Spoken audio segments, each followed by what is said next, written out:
Soy Pablo Veloso y en cuanto a la filosofía del yoga, el yoga está muy vinculado con aquello que llamaríamos la mortificación.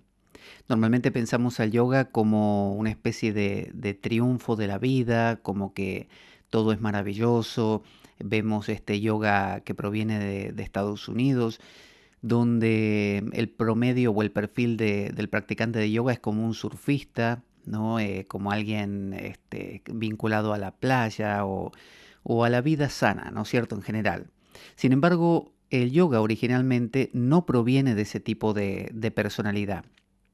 El verdadero yogi, el yogi de las montañas, el asceta, es aquel que se retira de las ciudades. Pensemos que el yoga nace como una manera de llevar la práctica que se hacía en un templo con sacerdotes y con todo un ritual de por medio, con la necesidad de vacas, no para sacrificio porque los hindúes no sacrifican vacas, sino por un tema de la leche, del ghee, que es la manteca clarificada.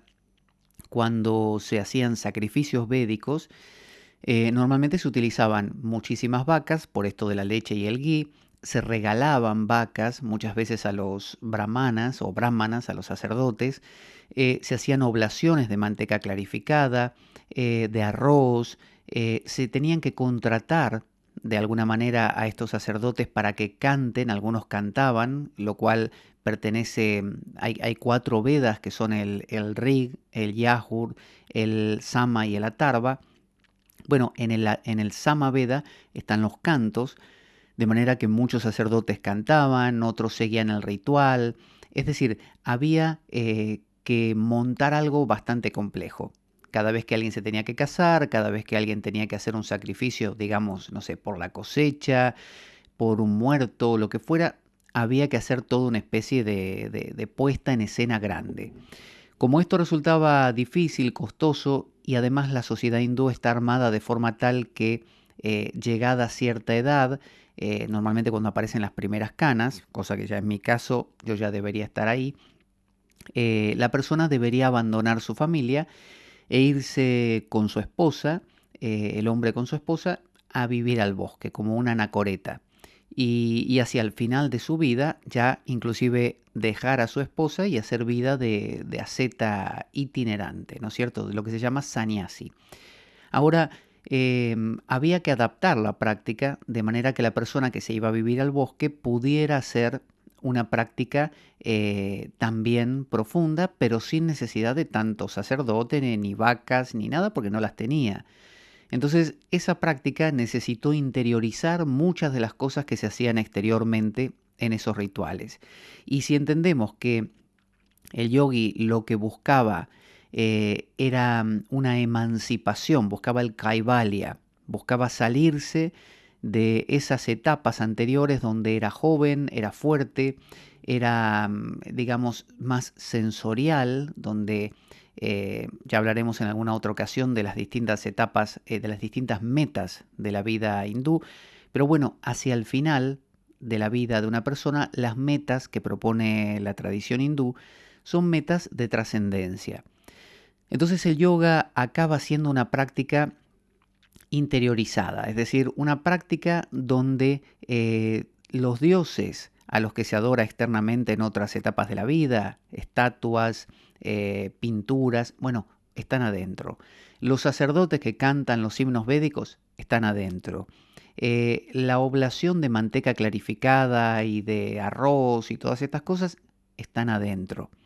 Entonces el yogi, la persona que se retira de la vida y empieza a hacer una vida de anacoreta, hace su práctica en una especie de templo interior, en una interioridad.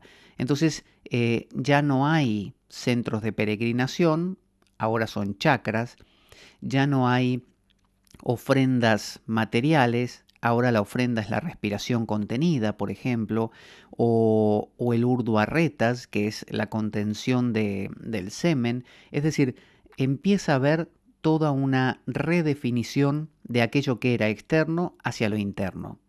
En términos cristianos sería como si la persona se vuelve ermitaña, es decir, vive una vida de ermitaño, por lo tanto ya no puede acudir a misa, a la parroquia con otras personas, ya directamente casi no ve otras personas, entonces tiene que hacer esa misa interiormente, tiene que hacer esas oraciones que antes hacía en grupo, la pira o pila bautismal ya no está, o esta para hacerse, no sé, la señal de la cruz con agua bendita, no está, no hay estatuas, todo es ahora un mundo interior. Eso es lo que hace el yogi. Entonces, cuando ese yoga viene a Occidente, obviamente se transforma por completo y se convierte en un culto de la salud, un culto del bienestar, un método de relajación. Pero lo que verdaderamente es el yoga es una interiorización de prácticas externas que preparan para la muerte, preparan para una ruptura con el mundo. Ya hablaremos, como digo, de las distintas metas de la vida hindúes y su relación con las etapas de la vida. Pero básicamente cuando se practica yoga de manera congruente con esa cultura antigua, lo que uno está haciendo es aprendiendo a apagarse, aprendiendo a salirse de lo externo e irse a un mundo interior simplificado, sencillo, donde todo ocurre entre sus pranas y sus chakras y sus mantras, todo en un mundo representado interiormente, como si el macrocosmos se representara en el microcosmos de mi cuerpo, de mi mente, de mis emociones, de mis aires vitales, de mi respiración, de todo lo que es ahora interior. Y de esa manera se produce ese apagamiento, ¿no? Esa especie de mortificación. La mortificación es volverse muerto, morirse. Eso es una mortificación, ¿no?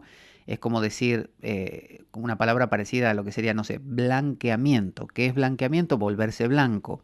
¿Qué es mortificarse? Volverse muerto. Entonces el yoga busca el kaivalya, la independencia. ¿Independencia de qué? Independencia de Prakriti, de la naturaleza. Purusha, la mónada, el alma, la esencia, como uno le quiera llamar, se deslinda, se despega de Prakriti. Por eso es un camino muy diferente al camino del Tantra. Entonces recordemos, el yoga que practicamos en Occidente, que yo también como profesor de yoga en Occidente doy es un yoga que cultiva la salud, que cultiva el bienestar y la relajación. El yoga de la India, pero no el de la India de turista, el que podemos encontrar en los ashram actualmente, sino el yoga realmente ancestral, es el yoga de un tipo que se aparta del mundo y que está tan loco, o que se presenta como un loco, tanto como el ermitaño era para la cultura medieval europea. El ermitaño era siempre visto como el loco, como el tipo huraño, raro, que ya no tenía trato cotidiano social, un tipo áspero, un tipo rudo, un tipo que tenía quizás ciertos poderes paranormales gracias a poderes de curación o de maldición, gracias a todas sus prácticas interiores, que vaya a saber cuáles eran. O sea, era como una suerte de chamán, mago, eh, al que se lo temía y se lo respetaba por igual. Bueno, lo mismo es el yogi para la cultura hindú. Fijémonos qué diferente es ese formato con el formato de el yogi sonriente, vestido de blanco, cultor de la salud, del bienestar, con una sonrisa de oreja a oreja. Ese no es el formato del yogi en la India. El formato del yogi en la India es un formato rompedor, es el revolucionario, es el que destruye todo lo que hasta ese momento había creado su tradición para él. Para pensarlo. Hasta la próxima.